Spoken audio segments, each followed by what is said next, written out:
Adelante. Está con nosotros el doctor Javier Espinosa de los Monteros Sánchez, quien es doctor en Derecho, realizó sus estudios de posgrado en Italia, discípulo directo del doctor Raffaele De Giorgi,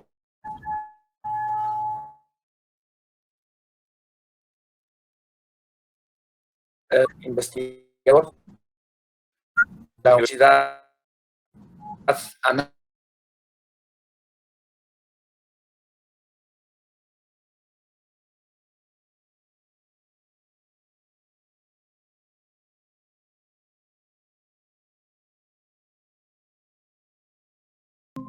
Una cordial bienvenida al doctor Javier Espinosa de los Monteros, quien en esta ocasión va a tratar el tema de la generación del conocimiento en la investigación jurídica. Adelante, mi querido doctor Javier Espinosa de los Monteros.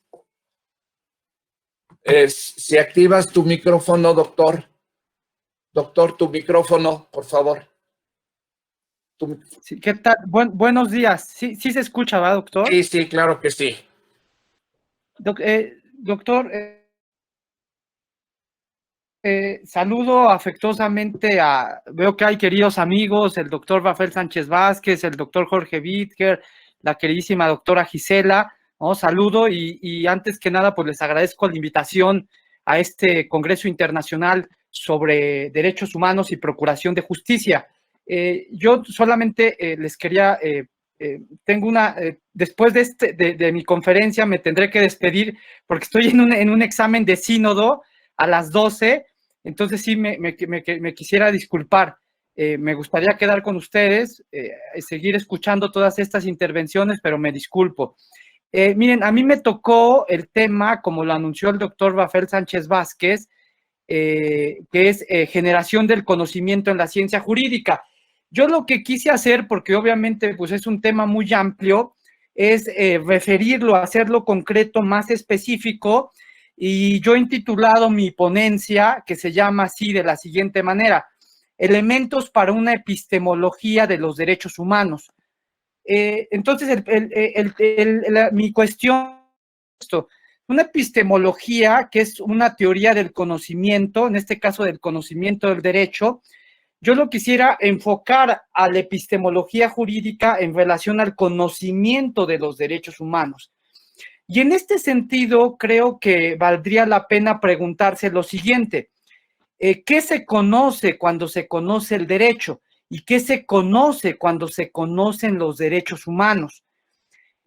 Nosotros sabemos que en el tema de los derechos humanos, estos generalmente son descritos como un derecho natural, y al referirlos como un derecho natural significa la idea de una verdad, ¿no? Y en este sentido, la idea de la verdad es lo que se conoce, lo que se expresa como la idea de justicia, ¿no? Si se quiere decir qué es justicia, pues justicia significa verdad, y eso es la idea del derecho natural. La doctrina, en este sentido, del derecho natural, es una doctrina del derecho justo, es una doctrina de la verdad, como diría un gran filósofo alemán del derecho y penalista que se llama Arthur Kaufmann. Es una doctrina del derecho justo, una doctrina de la verdad. La verdad viene caracterizada obviamente como universal, y esto significa que, y esto aquí sí quisiera yo puntualizarlo, centrarme en esto, que entonces la idea de una verdad universal en el sentido de justicia es válida en cualquier ámbito espacial y temporal. Ahora, entonces el problema es esto: ¿qué es la verdad? De la verdad, pues nosotros podemos decir sus características, que es inmutable, que es eterna, que es universal, que es absoluta. Y en este sentido, por tanto, se puede caracterizar esta idea como un deber ser. Ustedes saben muy bien que la idea de deber ser es lo que es así y no puede ser de otra manera, ¿no? De hecho, la idea la idea del deber ser es que indique las pautas, que indique las posibilidades del actuar. Es decir, nosotros nos tenemos que comportar de esta manera, da una dirección, esa es la idea de ofrecer una certeza. lo que debe ser así y no puede ser de otra manera precisamente. El problema ciertamente del derecho natural es que no existe una sola idea de derecho natural, existe una multiplicidad de derechos naturales, de escuelas de derecho natural que se expresan en las diversas escuelas de derecho natural, que significa que hay diferentes ideas de verdad y estas ideas de verdad a su vez tienen diferentes ideas de lo que es el deber ser. Entonces, en estas ideas del deber ser son diversas las posibilidades del actuar, ¿no? Fijan posibilidades del actuar que son diferentes. En relación a lo que se conoce como derecho natural de los derechos humanos, decía Niklas Luhmann que estas descripciones como derecho natural, de este derecho natural en la última fase, decía Luhmann lo siguiente: estas descripciones que se expresan a través de las teorías que describen lo que es el derecho, nos impiden observar cuál es la realidad de estos derechos, nos impide observar cuál es la realidad del derecho. Y esto no es una tautología, esto significa observar al derecho fuera del derecho, ¿no? Como opera realísticamente. Y entonces lo que estas descripciones metafísicas, lo que nos hacen, nos impiden observar al derecho su realidad, su contingencia, es decir, la posibilidad de lo diverso. En este sentido, por ejemplo, en torno a la realidad de los derechos humanos, decía lo siguiente, un gran filósofo del derecho que se llama Carlos Santiago Nino, decía lo siguiente: es indudable que los derechos humanos son uno de los más grandes inventos de nuestra civilización. Con esta afirmación quiero destacar varias cosas. Decía, en primer lugar, que el reconocimiento efectivo de los derechos humanos podría parangonarse al desarrollo de los modernos recursos tecnológicos aplicados, por ejemplo, a la medicina, a las comunicaciones y a los transportes en cuanto al profundo impacto que producen en el curso de la vida humana en una sociedad. En segundo término, en que tales derechos son, en cierto sentido, artificiales. O sea que son como el avión o la computadora, producto del ingenio humano, por más que, como aquellos artefactos, ellos dependan de ciertos hechos naturales. En tercer lugar, que al contrario de lo que generalmente se piensa, la circunstancia de que los derechos humanos consistan en instrumentos creados por el hombre no es incompatible con su trascendencia para la vida social. Los derechos humanos son una idea que, no, como nosotros sabemos, que surge en la Edad Moderna, ¿no? Decía Michel Villey, un gran teórico del derecho natural, un gran naturalista, Michel Villey, decía, los derechos humanos son una invención de la Edad Moderna. Y en efecto, nosotros podemos decir que los derechos humanos han surgido de un proceso que va de la naturaleza a la naturaleza. En otras palabras, esto quiere decir que son derechos que surgen de un proceso de emancipación de una idea de naturaleza que se estacionan, que se establecen en otra idea de naturaleza. Esto es, van de una idea, se emancipan de la idea de una naturaleza, de la idea de la naturaleza, de las jerarquías, de las diferencias, y se establecen en otra idea de la naturaleza, que es esta idea de que somos libres e iguales. En realidad, estos derechos, decía Luhmann, ni están más allá del sistema, ni son más humanos que el derecho positivo. Son una construcción del sistema, sea en sede judicial. Esto es lo que nosotros llamamos luego Estado legislativo de derecho y Estado constitucional. Que el derecho, que el legislador producía, indicaba sobre estos derechos, pero hoy, a partir de la segunda mitad del siglo XX, esta idea de los derechos la determina a su vez también el juez constitucional. Es decir, el juez constitucional no solamente es un protector de derechos, sino es un constructor de derechos también. Esto lo había visto, por ejemplo, Kafka en un maravilloso ensayo que se llama Delante de la puerta de la ley. Entonces, como decía precisamente un querido amigo fallecido, un gran filósofo del derecho que falleció el año pasado, Danilo Zola, decía el profesor Danilo Zola, sí, el problema en torno a los derechos humanos es quién dice humanidad. Entonces, lo que tenemos ahí son representaciones de la naturaleza de la naturaleza. Ahora bien, como decía precisamente este profesor justnaturalista Michel Videt aducía, y lo cito concretamente, decía lo siguiente: las posibilidades que las promesas de las declaraciones se mantengan son tan menores en cuanto las fórmulas son vagas e indeterminadas. En efecto, se dice que nosotros somos libres iguales, el tema es qué podemos hacer con esa libertad y con esa igualdad, ¿no? Igualdad puede ser entendida en el sentido de un comunismo, igualdad puede ser en un sentido de equidad diferenciado, ¿no? El problema es, otra vez, ¿quién dice humanidad? ¿Quién dice libertad? ¿Hasta dónde pueden transitar los migrantes, ¿no? Por ejemplo, irregulares? Ellos van con sus expectativas de libertad y son detenidos, ¿no? Obviamente. Entonces hay una vaguedad e indeterminación, pero ante la vaguedad e indeterminación del derecho, tiene que concretarse. Y cuando se concretan es porque tienen que ser aplicados. Pero cuando tienen que ser aplicados, ahí es cuando se vuelven contingentes, relativos, variables, ¿no? Obviamente, diríamos en teoría, los sistemas depende del observador, depende del juez constitucional. Como se dice, como se ha dicho, por ejemplo, en esta pandemia, ¿no? Nosotros en esta pandemia hemos visto esta contingencia en torno de los derechos humanos, esta variabilidad de los derechos humanos. Precisamente en esta pandemia, en muchos ámbitos, se adujo que nuestras certezas se habían disuelto. Ciertamente nosotros hemos experimentado una constante incertidumbre e inseguridad, pero no obstante seguimos aferrando a estas ideas de certeza, de deber ser, porque sentimos que es mejor apoyarnos en ellas que girar en torno al vacío, buscar pues un sentido, una orientación, un deber ser. Nos hemos mantenido y en este sentido con los derechos nos hemos mantenido como entre desilusión del presente y esperanza hacia el futuro.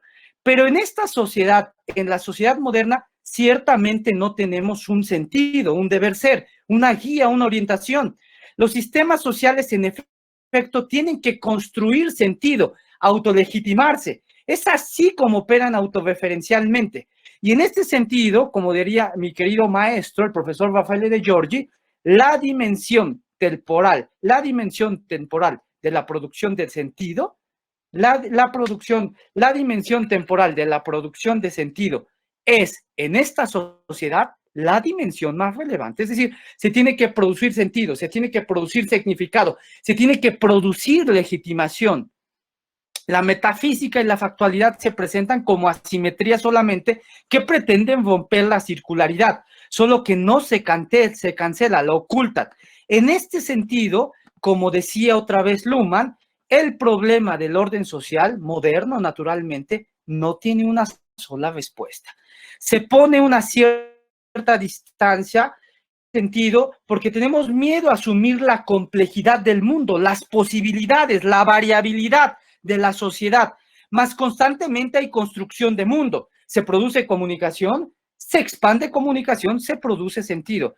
Fuimos testigos y observadores de esto que estamos hablando. Teníamos el mismo problema, los mismos mecanismos e instrumentos para combatir, para hacer frente a la pandemia, las constituciones, los derechos humanos, los procedimientos jurídicos, las garantías. En otras palabras, un problema común, la pandemia, y herramientas que no son comunes. Pero en ese sentido nos enfrentamos al problema, los dilemas del límite, la restricción de las libertades. Nosotros no sabíamos que, en todo caso, se trataba de tomar decisiones, de reducir complejidad, de selectividad. Y en este sentido, la selectividad la observamos cuando decía, se debería hacer obligatorio el uso del cubrebocas por la protección de la salud de todos, o si solamente era una sugerencia para no menoscabar las libertades, como se sostuvo en el gobierno mexicano. En Italia era obligatorio, en México era obligatorio en ciertas entidades y en determinados espacios. Si se debía también, tuvimos este debate sobre si se debía restringir la libertad de tránsito o solamente la libertad de reunión. En Alemania, por ejemplo, Merkel decía que solo la libertad de reunión, y en Italia se decía que se restringía la libertad de tránsito. En México, en cuanto a la libertad de tránsito, en algunas partes sí, en otras no. Se dejó en manos, obviamente, de las entidades federativas. Y esto, bueno, sabemos que esto fue también deficiencia de que este tema era una competencia federal, pero nunca hubo una guía. ¿Hasta qué punto entonces también era otro tema? La protección de la salud podía sacrificar la economía. limitar la libertad para trabajar, afectando a las empresas y sus trabajadores. Bien, ¿cuál es la responsabilidad que tenían los patrones o empleadores en tiempos de pandemia frente a sus trabajadores? Si no hay producción de ingresos y los trabajadores no laboran, ¿se les debía pagar su salario íntegro o no? En caso de saturación de los servicios hospitalarios, ¿cómo se tendría que proceder para la atención de los pacientes? Operaba todo esto selectividad. En México, los adultos mayores con complicaciones se dejaban al último, se jerarquizaba la atención. En caso de que existieran condiciones similares, se debería dejar a aventar una moneda al aire, como se dijo precisamente en este manual que se expidió por parte del gobierno. Eran condiciones en las que no operaba, ¿no? Eran condiciones, este tipo de condiciones se puede observar la contingencia de los derechos, ¿no? Que no había esta dirección, las diferentes soluciones, ¿no? De hecho, hubo un libro que sacó Lucho Pegorago, un amigo, un profesor italiano, y decía, la pandemia, las distintas soluciones, pero entonces, ¿cómo es posible en este sentido hablar de un deber ser con esta contingencia? En efecto, ellos no son justicia, y esto nos ha recordado un lúcido ensayo de Saramago intitulado El nombre y la cosa. En su disertación él aclaraba que a veces los conceptos no se corresponden con la que tratan de expresar o referir, siendo esto a la cosa, a la ontología. Citamos a Saramago. Si yo digo el nombre y la cosa, tengo que explicar que aquello que está allí tiene el nombre de botella y es algo que supuestamente cumple la función de botella. En este sentido, y lo digo ya para que empecemos a entendernos, decía Saramago, la cosa no va muy bien con el nombre y el nombre no está muy de acuerdo con la cosa. Y en este sentido nos podemos cumplen la función de que se les designa con su nombre de verdad y de justicia como algo universal, el nombre va bien con la cosa, los derechos no son ni un parámetro estable para el derecho positivo ordinario y por tanto no son un deber ser que permanezca inmutable. Estos derechos no encontramos ni la verdad universal ni derechos intrínsecos intocables. Luego entonces, justicia es la justicia construida en el interior del sistema del derecho. Es fórmula de la contingencia. Como observa de Giorgi, la selección de los espacios reales del actuar es confiada a los particulares sistemas sociales. Por último, quisiera citar para cerrar mi intervención una reflexión de Luhmann, que es la siguiente.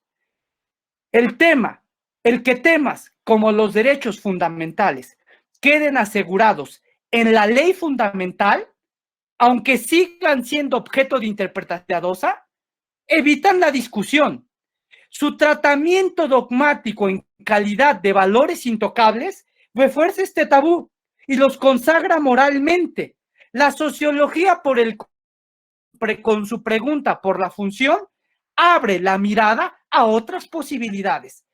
Trata lo sagrado como variable para encontrar el sentido de su realidad en sus condiciones de sustitución. Ya no busca la seguridad del conocimiento supremos, inmutables, sino en el examen de la estructura de un campo de posibilidades de variación. Diría entonces, en última instancia, y con esto cierro, imperativo de una investigación sociológica sistémica de los derechos humanos tiene que dar cuenta de su realidad, que estos derechos constituyen un no saber del futuro, de lo que nosotros no nos podamos esperar. Muchas gracias.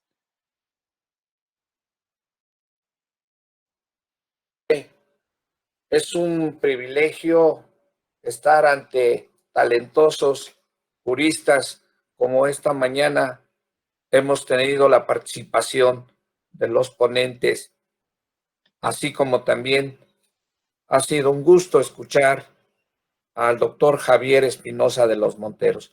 Muchas gracias por participar en esa brillante disertación. Ahora vamos a continuar con el programa.